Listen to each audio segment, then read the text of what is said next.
Ophthalmologists are urging Kenyans to donate eyes as cases of corneal conditions continue to rise.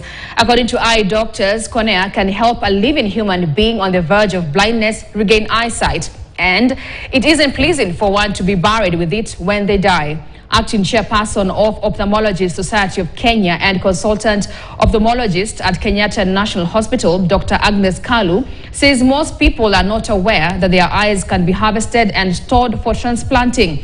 Dr. Kalu said on the sidelines of the 7th Annual Scientist Congress held in Eldoret that a big number of Kenyans were developing eye conditions and required surgeries, but there are very few corneas for transplants. Dr. Michael Gishagi, the head of eye health at the Ministry of Health, said the country's eye bank had about 200 corneas donated by various deceased people, but a majority of them not of Kenyan origin.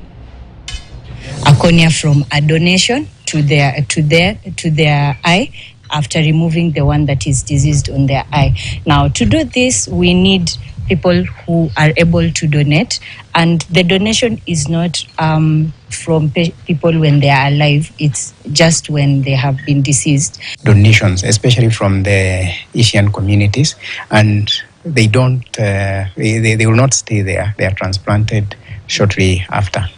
Is that we have few medical doctors and practitioners in this high sector, and as the county government of Uasin Gishu, recently we had an employment, we had a recruitment of 400 employees in Uasin Gishu County, and we made sure that we are also employing 2 of them, despite the wage bill that we have in Uasin Gishu County, despite the limited resources that we have in Uasin Gishu County. We also ensured that we are employing 2 high specialists and doctors to support our interventions in making sure that we are providing, we are working towards well-being of our residents in Uasin Gishu.